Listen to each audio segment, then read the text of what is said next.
Welcome to Selva's maths 2 miles. இன்றைக்கி நம்ம பார்க்க போகிறது 9th ஸ்டாண்டர்ட் ஃபஸ்ட்டு டேர்மில் ஃபஸ்ட்டு சாப்டர் செட் லாங்குவேஜ் பற்றி பார்க்க போகிறோம். அதை முதல்ல இன்ட்ரோடக்ஷன் பார்த்துட்டு லேட்டர் நம்ம என்ன போகலாம், எக்ஸசைஸ்க்குள்ளே போகலாம்.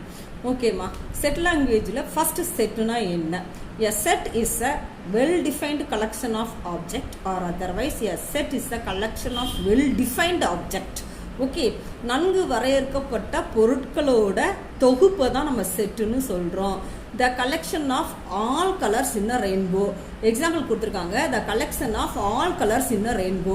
இப்போ ரெயின்போவில் உள்ள கலர்ஸ் அப்படின்னா நமக்கு டக்குன்னு என்ன சொல்லிடுவோம், 7 கலர் இருக்குது, விஜயா இருக்குது, ஓகே அப்படின்னு நம்ம சொல்லிடலாம். அப்போ நம்ம அதை டிஃபைன் பண்ணியிருக்கோம். ரெயின்போவில் உள்ள கலர் மட்டும்னு அந்த கலரை டிஃபைன் பண்ணியிருக்கோம்.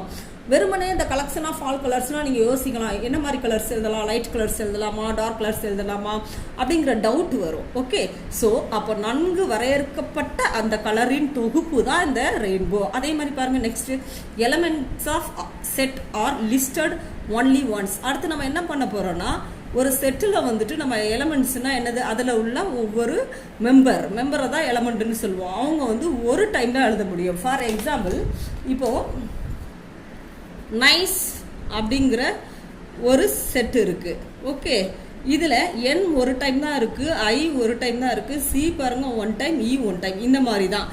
அண்ட் இப்போ மம்மி எடுத்துக்கலாம். இதில் இதை நான் இப்படி எழுத முடியாது. இதில் பாருங்க, எம் 3 டைம்ஸ் இருக்குது, இந்த மாதிரி நான் எழுத முடியாது. ஸோ அப்போ நம்ம எப்படி எழுதணும்னா, அந்த செட்டை MU Y இப்படி தான் எழுத முடியும். அதுதான் இங்கே கொடுத்துருக்காங்க. இது ஒன்றுமே என்னன்னு சொல்கிறோன்னா எலமெண்ட்ஸ்ன்னு சொல்கிறோம். Elements of the set are listed only once and எலமெண்ட்ஸுங்கிறது members of the set. Okay, அதில் உள்ள ஒவ்வொரு உறுப்புகளை தான் நம்ம என்னன்னு சொல்கிறோம், எலமெண்ட்ஸ்ன்னு சொல்கிறோம். ஒரு ஃபேமிலியை செட்டுன்னு எடுத்துட்டா அதில் இருக்க மெம்பர் தான் elements. The order of listing the elements of the set does not change the set. இப்போ இந்த நைஸ்ன்னு இருக்கு இல்லையா, இந்த நைஸை நீ ECIN இப்படி எழுதுனா கூட என்ன ஆகாதுன்னா, எந்த சேஞ்ச் பண்ணாது, அந்த செட்டில் எந்த ஒரு மாற்றமும் பெருசாக வராது. ஏன்னா 4 எலிமெண்ட் தான் இருக்குது, அதுதான் நம்ம பார்க்க போகிறோம்.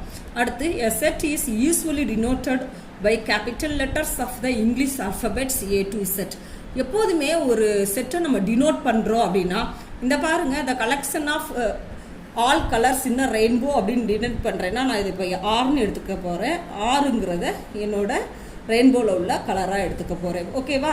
ஸோ இப்போ இந்த ஆறுன்னு இந்த செட்டை மென்ஷன் பண்ணுறதுக்கு நான் என்னென்னு எடுத்துப்பேன், அல்ஃபபெட்டில் கேபிட்டல் அல்ஃபபெட்டாக நான் எடுத்துப்பேன். அது ஏலேருந்து Z வரைக்கும் என்னமா வேணால் இருக்கலாம். அடுத்து பாருங்கள், the elements of the set is written as within curly brackets. Okay, நான் இப்போ என்ன பண்ணியிருந்தேன், இப்போ நைஸ்ன்னு இருக்கு இல்லையா, இதை நான் வெறுமனே இந்த மாதிரி ப்ராக்கெட்டுக்குள்ள போட முடியாது. செட்டுன்னு வந்துட்டாலே you have to use set brackets like this. Okay, இதுதான் நம்ம என்னன்னு சொல்கிறோம்னா கேர்லி ப்ராக்கெட்னு சொல்கிறோம், அல்லது செட் ப்ராக்கெட்னு சொல்கிறோம். செட் சிம்பிள்குள்ளே இந்த ப்ராக்கெட்டுக்குள்ளே தான் நீங்கள் எழுதணும் செட் வேல்யூஸ்குள்ளுமே எலமெண்ட்ஸ்குள்ளுமே. If x is an element of a set A or x belongs to A, we write x in A ன்னு எழுதுவோம்.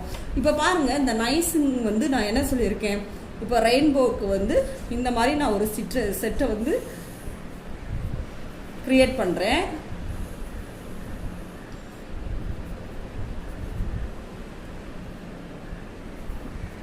இந்த மாதிரி நான் சும்மா ஒரு செட்டை கிரியேட் பண்ணுறேன்னு வச்சுக்கோங்களேன். இதில் V இருக்குதுன்னா இருக்குது. இதை நான் எப்படி எழுதுவேன்னா, V எதில் இருக்குது, த செட் ஆஃப் ஆரில் இருக்குன்னு சொல்லணும். அப்போ இந்த இன் அப்படிங்கிறது பிலாங்ஸ் டு இருக்குன்னு அர்த்தம். இதுக்குள்ளே ஆறுக்குள்ளே V இருக்குன்னு அர்த்தம். ஓகேவா? அப்போ நம்ம இதை ரீட் பண்ணப்போ V இன் ஆர்னு ரீட் பண்ணுவோம், பட் V பிலாங்ஸ் டு ஆர்னு ரீட் பண்ணலாம். எல்லாம் ஒன்று தான். இது ஈயை இப்படி போட போகிறீங்க, அவ்வளோதான். ஒரு எலமெண்ட் அந்த செட்டில் இருக்குன்னா இதை என்னென்னு பண்ணும், பிலாங்ஸ் டு சிம்பிள் யூஸ் பண்ணி தான் எழுதணும். இப்போ எக்ஸ் அந்த இதில் இல்லை, இப்போ விக்கு பதிலாக இப்போ நான் எக்ஸ் போடுறேன். இப்போ எக்ஸுங்கிறது இந்த ஆரில் இருக்கான்னு பாருங்கள். இல்லைன்னா இப்போ என்ன பண்ணணும், not in R, not belongs to R, இந்த மாதிரி தான் எழுதணும். ஓகே, ஸோ இதுக்குன்னு சில நொட்டேஷன்ஸ் இருக்குது. தட் மீன்ஸ் பிலாங்ஸ் டு, நான் பிலாங்ஸ் டு, அடுத்த செட்டில் வரும்போது யூனியன், இன்டர்செக்ஷன்லாம் படிப்பீங்க. அப்புறம் இது செட் ப்ராக்கெட் அல்லது கார்லி ப்ராக்கெட் படிப்பீங்க. ஓகே. ஸோ இந்த மாதிரி சில விஷயங்கள்லாம் நம்ம வந்து நொட்டேஷனில் வந்து புது புது நொட்டேஷன் நம்ம வந்து என்னது அக்செப்ட் பண்ணி படிச்சுக்க வேண்டியதான். இப்போ செட்டுனா என்னன்னு சொல்லிட்டோம், செட் ப்ராக்கெட் எப்படி எதுக்கு போடுறோன்னு சொல்லிட்டோம், எப்படி வந்து அதை டிஃபைன் பண்ணோன்னு சொல்லிட்டோம், அடுத்து வந்து அதில் என்னென்ன இருக்குன்னு சொல்லிட்டோம். அடுத்து பாருங்கள் எப்படி வந்து நம்ம அதை வந்து ரெப்ரசன்ட் பண்ண போகிறோம்னு சொல்ல போகிறோம். இப்போது ஒரு பர்சன் இருக்காருன்னா இவங்க எப்படி இருப்பாங்க, இவங்களோட கேரக்டர் இதுதான் அதுதான் இதுதான்னு சொல்லிட்டோன்னா அவங்க வந்து எந்தெந்த நேரத்தில் எப்படி இருப்பாங்கங்கிறது அவங்கள அதை டிஸ்கிரைப் பண்ணுறது, ரெப்ரசன்ட் பண்ணுது. இவங்க வந்து நல்லா டிசிப்ளினாக இருப்பாங்க, அது ஒரு ரெப்ரசன்டேஷன் ஒரு மனுஷனுக்கு. இவங்க நல்லா பங்க்சுவலாக இருப்பாங்க, அது ஒரு ரெப்ரசன்டேஷன் தான். அதே மாதிரி இவங்க கரெக்டாக இவங்க ஒர்க்கை பண்ணுறாங்க. இந்த மாதிரி இங்கே செட்டுக்கு வந்து நம்ம வந்து இதை எப்படிலாம் வந்து ரெப்ரசன்ட் பண்ணுறோம் ஒரு செட் அப்படின்னா, ஃபஸ்ட்டு நம்ம பார்க்க போகிறது டெஸ்கிரிப்டிவ் ஃபார்ம். டெஸ்கிரிப்டிவ் ஃபார்ம்னா ஒன்றும் இல்லை, அந்த செட்டை வந்து நம்ம என்ன சொல்லுவோம்னா வேர்ட்ஸில் சொல்லுவோம். வேர்ட்ஸ்னால் எழுத்துக்களால் சொல்லுவோம். For example the set of rational numbers, காமனாகவே நம்ம என்னன்னு சொல்லிட்டோம், ரேஷனல் நம்பர்ஸ்னு எழுத்துக்களால் சொல்லிட்டோம். பாருங்கள், டெஸ்கிரிப்டிவ் ஃபார்ம்னா விவரிச்சு சொல்கிறது வேர்ட்ஸில். A set is described in words, the set of rational நம்பர்ஸ்னு நம்ம சொல்கிறோம். அடுத்து செட் பில்டர் ஃபார்ம் அல்லது ரூல் ஃபார்ம். இது வந்து செட்டு அந்த கார்லி ப்ராக்கெட்டுக்குள்ள ப்ராக்கெட்டுக்குள்ள போட்டு நீங்கள் வந்து எழுத போகிறீங்க செட்டை. பாருங்க, a set is described by a rule form. Rule இப்படி தான் இருக்கணும் அப்படிங்கிற மாதிரி. இப்போ பாருங்களேன், பிங்கிறது என்னோட ஒரு செட்டுன்னு வச்சுருக்கேன், அதில் ஒரு எலமெண்ட் எடுத்திருக்கேன் எக்ஸ்ன்னு. அந்த எக்ஸ் அதை போகிறது எதில் இருக்குன்னா S is a rational number. நான் ரேஷனல் நம்பர்லேருந்து எடுக்கிறதுனால அது ரேஷனல் நம்பர். ஒரே எக்ஸாம்பிள் கொடுத்துருக்கேன் மூணுக்கும். ஓகே, இப்போ டிஸ்கிரிப்டிவ் ஃபார்மில் வேர்ட்ஸில் இருந்து அதை செட் ஆஃப் ரேஷனல் நம்பர் வந்து செட் பில்டர் அல்லது ரூல் ஃபார்மில் எப்படி மாறிடுச்சு பாருங்க. B equal to the set of all x for, இங்கே பாருங்க எக்ஸ் எதில் இருக்குன்னு பாருங்க, x is a rational number. Okay, இது வந்து ஒரு ஃபார்ம், ரூல் ஃபார்ம். ஓகே, செட்டோட பில்டர் ஃபார்ம்னு சொல்கிறோம். அடுத்து ரோஸ்டர் ஃபார்ம் அல்லது டேப்லர் ஃபார்ம்னு சொல்கிறோம். ரோஸ்டர் ஃபார்ம் அல்லது டேப்லர்னா, டேப்லர்னாலே உனக்கு ஞாபகம் வந்திருக்கும், டேபிள், அதாவது வகைப்படுத்துகிற மாதிரி எழுதுறது. A set is described by listening all the elements of the set. அதாவது இந்த செட்டில் உள்ள எல்லா எலமெண்ட்ஸையும் நம்ம லிஸ்ட் பண்ணி கொடுத்தோம்னா அதுதான் என்னது, ரோஸ்டர் ஃபார்ம் அல்லது டேப்லர் ஃபார்ம். ஃபார் எக்ஸாம்பிள், இப்போ நான் சீன்னு ஒரு செட்டு எடுத்திருக்கேன், என்னோட ரேஷனல் நம்பர்ஸுங்கிறதுனால 1/2 அப்படி எக்ஸெட்ரா. இந்த மாதிரி ஒவ்வொரு எலமெண்ட்ஸையும் ஸ்பிளிட் பண்ணி எழுதுறது. ஓகேவா? இப்போ நம்ம 3 விதமான செட்டோட ரெப்ரசன்டேஷன் பார்த்துருக்கோம். டெஸ்கிரிப்டிவ் ஃபார்ம் பார்த்துருக்கோம், அது வேர்ட்ஸில் இருக்கும், சென்டென்ஸில் இருக்கும். ஓகேவா? செட்டு பில்டர் ஃபார்ம்னு பார்த்துருக்கோம். செட் பில்டர் ஃபார்ம் அல்லது ரூல் ஃபார்ம்லாம் அது எதில் இருக்குன்னா செட் நொட்டேஷனுக்குள்ளே இருக்கும்.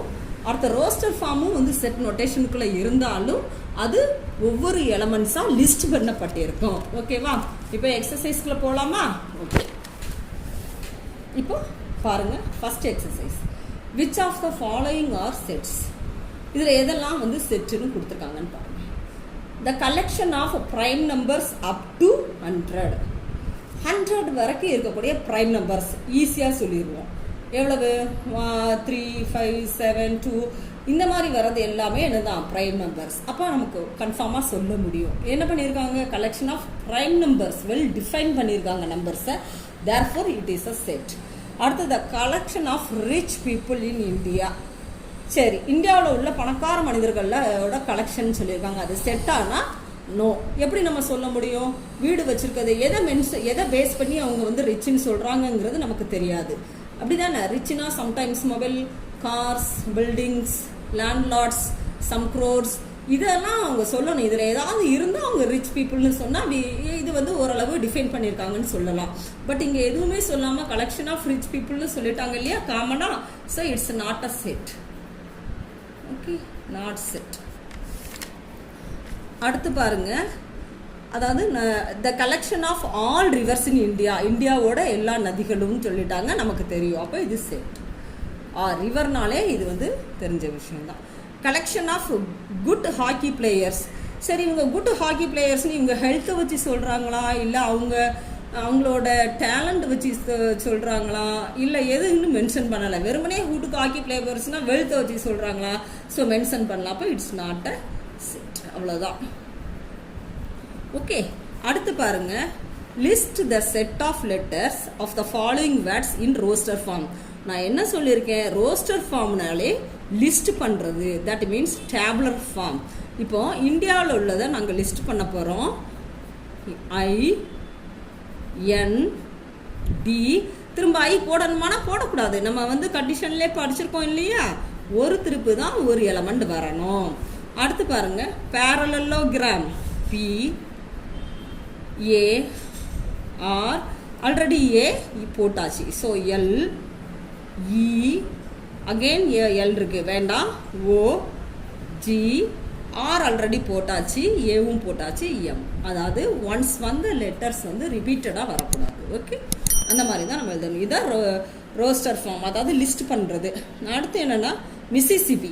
மிசிசிபியில் எம் ஒன்ஸ் இருக்குது, ஐ வந்து ட்வைஸ் இருக்குது, ட்வைஸ் த்ரைஸ் 4 டைம்ஸ் இருக்குது. நான் ஒரு டைம் தான் எழுத போகிறேன் எம்ஐ. எஸ் வந்து 4 டைம் இருக்குது, 1 டைம் எழுதினா போதும். அடுத்து பி. ஓகே, இதுதான் ரோஸ்டர் ஃபார்மில் எழுதுறது. அடுத்து செக்கோஸ்லோவாக்கியான்னு கொடுத்துருக்காங்க. இப்போது ஜெட் சி போட்டாச்சு, ஜெட் போட்டாச்சு, இ ஆல்ரெடி நோட் பண்ணிட்டோம், சி நோட் பண்ணிட்டோம், H O S L O போட்டாச்சு, again V A K I. Okay பாருங்க, ஆல்ரெடி இருக்க லெட்டர்ஸ் ரிப்பீட்டடில் வரவே கூடாது. ஓகேவாமா? ஸோ இதுதான் வந்து ரோஸ்டர் ஃபார்மில் லிஸ்ட் பண்ணுறதுன்னு சொல்கிறது. Consider the following set. A ஒரு 0 3 5 8ன்னு கொடுத்துட்டாங்க, பி கொடுத்துட்டாங்க, சியும் கொடுத்துட்டாங்க. ஏல வந்து 0 3 5 8 இருக்குது, பியில் 2 4 6 10 இருக்குது, சியில் 12 14 18 20 இருக்குது. State weather true or false. 18 belongs to C. இப்போ அந்த 18 வந்து சியில் இருக்குன்னு சொல்லியிருக்காங்க. சியில் 18 இருக்கான்னு பாருங்க, இருக்கா? இருக்கு இல்லையா? ஸோ இது ட்ரூ. ஓகே, அடுத்து பாருங்க 6 இன் ஏ. ஏல 6 இருக்கா? 0 3 5 8 மட்டும்தான் இருக்கு. அப்போ இது ஃபால்ஸ். அதாவது இந்த 6 வந்து இந்த ஃபேமிலியில் இருக்காரு அப்படின்னு அவங்க சொல்றாங்க, ஆனால் அந்த ஃபேமிலியில் இல்லை, அதுதான் நம்ம சொல்றோம். ஓகே, அடுத்து பாருங்க 14 நாட் இன் சி. 14ங்கிறது சியில் இல்லைன்னு சொல்கிறாங்க, பட் 14 நமக்கு எதில் இருக்காங்க? சியில் இருக்காங்க. So true. ட்ரூவா ஃபால்ஸா? 14 நாட் இன் சின்னு கொடுத்துருக்காங்க, பட் 14 நமக்கு எதில் இருக்காங்க? சியில் இருக்காங்க. therefore it is false. Okay, 10 in B. 10 in Bன்னு சொல்றாங்க. 10 Bல இருக்கா அப்படின்னு சொன்னாக்க எஸ் 10 Bல இருக்கு, அப்போ இட்ஸ் ட்ரூ. 5 in Bல இருக்கு அப்படின்னு சொல்றாங்க, 5 Bல இல்ல, 2 4 6 10 தான் இருக்கு. So that is a false. 0 in B இருக்காங்க, so it's also false. Why? Because Bல என்னெல்லாம் இருக்கு? 2 4 6 10 only is there. ஓகே, அப்போ இதெல்லாம் இருக்கு இல்லைங்கிறதுக்கு தான். பிலாங்ஸ் டுனா இருக்கு, நாட் பிலாங்ஸ் டுனா இல்லைன்னு அர்த்தம். அடுத்து ஃபில்லிங் த பிளாங்க்ஸ், நம்ம தான் ஃபில் பண்ணணும். 3 வந்து எதில் இருக்குன்னு சொல்கிறாங்கன்னு பாருங்க. அதுக்கு முன்னாடி இந்த கொஸ்டினை நான் இந்த சைடு உங்களுக்கு எழுதிக்கிறேன். ஓகே, ஏ வந்து என்ன கொடுத்துருக்காங்க? ஒன்ஸ் அகைன் நம்ம எழுதிக்கலாம். ஏ வந்து 0 3 5 8 0 3 5 8. பி வந்து என்ன கொடுத்துருக்காங்க? பி வந்து 2 4 6 10 2 4 6 10. சி வந்து என்ன கொடுத்துருக்காங்க? 12 14 18 20 12 14 18 20. ஓகே, இப்போ பார்க்கலாம். 3 belongs to what? 3 எதில் இருக்குன்னு பாருங்க, ஏல இருக்கு. ஓகே, ஏல தானே 0 3 5 8 இருக்கு, அப்போ ஏல இருக்கு. 14 belongs to சியில் இருக்கு, அதாவது இந்த எலமெண்ட்ஸ் இந்த செட்டில் இருக்குன்னு கேட்டிருக்காங்க, அவ்வளவுதான். இப்போ 18 எதில் இருக்குன்னு எப்படி போடுவேன்? எந்த நோட்டேஷன் யூஸ் பண்ணுவேன்? பியில் இருக்கா? இல்லை, ஆனால் பியில் இருக்குன்னு அவங்க கொடுத்துருக்கிறதுனால not belongs to. Okay, 4 in B. அப்போ 4 வந்து போட்டிருக்காங்க டேஷ் பி. ஓகே, 4 பியில் இருக்குங்கிறதுக்கு நான் என்ன சொல்லணும்? இன் பிலாங்ஸ் டு. இவ்வளவுதான். அடுத்து பாருங்க, represent the following set in roster form. The set of all even natural numbers less than 20. இப்போ ஏங்கிற செட்டு எழுதிட்டோம். ரோஸ்டர் ஃபார்மில் கேட்டிருக்காங்க. ஸோ லிஸ்ட் பண்ண சொல்லியிருக்காங்க even natural number. Okay, odd இல்லை, even natural number. Even already உங்களுக்கு தெரியும்னு நினைக்கிறேன். ஸோ 20 விட கம்மியான நேச்சுரல் நம்பர்னு கொடுத்துருக்காங்க. Less than 20. இப்போ less than or equal to 20னா நம்ம 20 ஆட் பண்ணலாம். பட் லெஸ் தேன் 20னா இதுதான். இங்கே பாருங்க 2, 4, 6, 8, 10, 12, 14, 16, 18 இது எல்லாமே எனக்கு வந்து நேச்சுரல் நம்பர்ஸ் தான், ஈவன் நேச்சுரல் நம்பர். ஓகே, இப்படி தான் நம்ம லிஸ்ட் பண்ணணும். அடுத்து b equal to y. y என்னவா இருக்கும்? 1/2 என்ன இருக்கு? n வந்து நேச்சுரல் நம்பர்ல இருக்குன்னு சொல்லிட்டாங்க. என்னோட வேல்யூ வந்து உனக்கு less than or equal to 5ன்னு சொல்லிட்டாங்க. அப்போ என்னோட value less than or equal to 5னா நீ 5 வரைக்கும் வேல்யூ சப்ஸ்டியூட் பண்ணணும். ஃபர்ஸ்ட் n ஈக்குவல் டு 1னா y equal to 1/2 into 1. Okay, அடுத்து n ஈக்குவல் டு 2னா y-ஓட வேல்யூ இருக்கும் 1/2 into 2 which is equal to 1/4. அடுத்து 1/n equal to 3னா y எப்படி இருக்கும்னா 1/2 into n-க்கு பதிலாக நான் என்ன பண்ணணும்? 3 சப்ஸ்டியூட் பண்ணோம் which is equal to 1/6. இப்போ n equal to 4னா y equal to 1/2n இருக்கு இல்லையா? இதில் 1/2 n-க்கு பதிலாக 4 சப்ஸ்டியூட் பண்ணணும். இப்போ 1/8. இப்போ n equal to 5னா y equal to 1/2n which is equal to 1/2 into 5 which is equal to 1/10. இவ்வளவுதான். நம்ம சப்ஸ்டியூட் பண்ண வேண்டியதான் n-க்கு பதிலாக. இப்போ வர்ற ஆன்சரை எழுதிடுவோம். ஃபர்ஸ்ட் என்ன வந்திருக்கு? 1 சப்ஸ்டியூட் பண்ணால் 1/2, 2 சப்ஸ்டியூட் பண்ணால் 1/4, 3 சப்ஸ்டியூட் பண்ணால் 1/6, 4 சப்ஸ்டியூட் பண்ணால் 1/8, 5 சப்ஸ்டியூட் பண்ணால் 1/10. ஓகேவா? அவ்வளவுதான். இப்போ என்ன கொடுத்துருக்காங்கன்னு பாருங்க. c equal to the set of all x from x is a perfect cube. perfect cubeன்னு கொடுத்துருக்காங்க. இது என்ன மாதிரி கொடுத்துருக்காங்க உங்களுக்கு? இது வந்து செட் பில்டர் ஃபார்மில் கொடுத்துருக்காங்க. செட்டை மாதிரியே ஒரு பில்ட் பண்ணி கொடுத்துருக்காங்க. Okay okay. இப்போ நம்ம என்ன இதில் மாற்றணுன்னாக்கா ரோஸ்டர் ஃபார்மில் மாற்ற சொல்லியிருக்காங்க. இப்போ ரோஸ்டர் ஃபார்மில் மாற்றும் போது நம்ம லிஸ்ட் அவுட் பண்ணணும், அப்படி தானே? அப்போ c ஈக்குவல் டு பெர்ஃபெக்ட் கியூப்னா என்னென்னு பாருங்கள். 2 கியூப்னா 8, 3 கியூப்னா 27, 4 கியூப்னா 64, 5 கியூப்னா 125. ஓகே, 125, 5 5s are 25, 6 கியூப்னா இட்ஸ் கோயிங் ஆன், போயிட்டே இருக்கும் இல்லையா? இப்போ இந்த மாதிரி வரதெல்லாம் பெர்ஃபெக்ட் கியூப்னு நம்ம சொல்ல போகிறோம். இப்போ இதை தாண்டி போயிடும். ஓகே, ஸோ இப்போ பாரு 6 கியூப்னா இந்த 6 இன்ட்டு 6 எவ்வளவு? 36. 36 இன்ட்டு 6 எவ்வளவு? அகெயின் 36, 3 6 are 18 எவ்வளவு? ஓகே. ஆனால் எனக்கு இங்கே என்ன கொடுத்துருக்காங்க? 206 அது. ஆனால் எனக்கு இங்கே லெஸ் தன் தான் கொடுத்துருக்காங்க. அப்போது நான் இதுக்குள்ளே தான் எழுதணும். 27க்கு மேலே 216க்கு இடையில உள்ள பெர்ஃபெக்ட் கியூப் மட்டும் நான் எழுதணும். அப்போ இதே ரெண்டையும் நான் எழுத முடியாது, இதையும் நான் எழுத முடியாது. அப்போ எனக்கு என்னதான் இருக்கு? 64 லிஸ்ட் அவுட் பண்ணுங்க. 64, 125 இவ்வளவுதான் அதுக்கு ஆன்சர். அடுத்து d equal to the set of all x for x in z. x எதில் இருக்கான்? zல இருக்குன்னு சொல்லிட்டாங்க. அண்ட் அதோட வேல்யூஸ் என்ன கொடுத்துருக்காங்க பாருங்க. -5 லெஸ் தென் என்ன கொடுத்துருக்காங்க? x less than or equal to 2. Okay, இப்போ -5லேருந்து இசட்லேருந்து எடுக்கணும். ஓகே, இசட்லேருந்து எடுக்கும்போது ஃபர்ஸ்ட் எனக்கு என்ன வேல்யூ வரும்னு பாருங்க.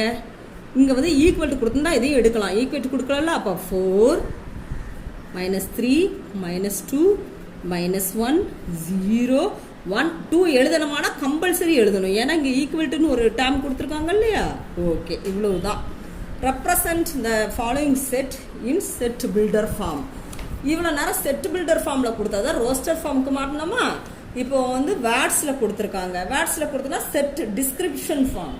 அந்த டிஸ்கிரிப்ஷன் ஃபார்மில் உள்ளதை நம்ம எதுக்கு மாற்றணுமா? செட் பில்டர் ஃபார்முக்கு மாற்றணுமா? பாருங்க. B the set of all cricket players in India who scored doubled centuries in one day internationals. One day international மேட்ச்சில் யாரெல்லாம் வந்து டபுள் செஞ்சுரி அடித்தாங்களோ அவங்கெல்லாம் எனக்கு செட்டில் வேணும், செட்டுக்குள்ளே எழுதுங்க அப்படின்னு சொன்னாங்க. இது வேர்ட்ஸில் இருக்குது.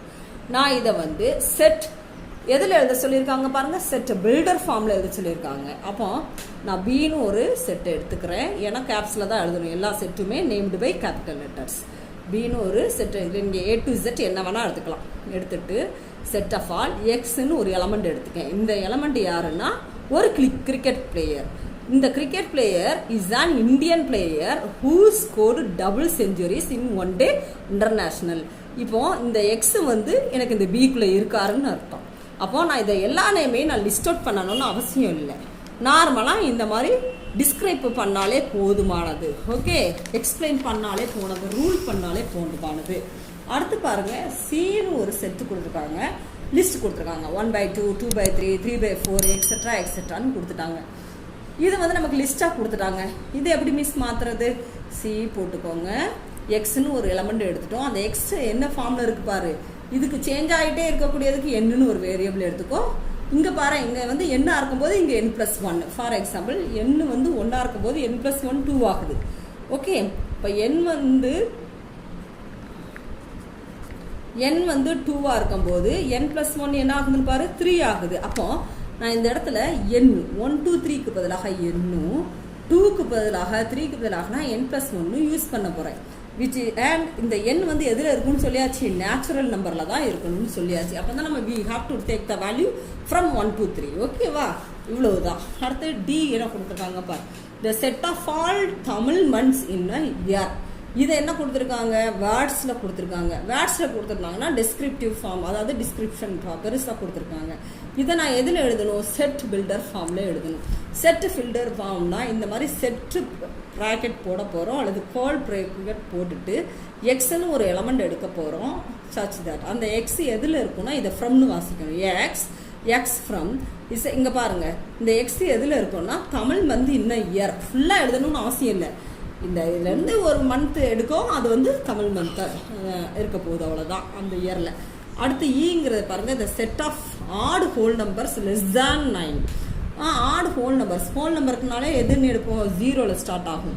0 1 2 3 4 5 6 7 8 வரைக்கும் தான் எடுக்க முடியும். ஏன்னா லெஸ் தேன் கொடுத்துருக்காங்க இல்லையா, அவ்வளோதான்.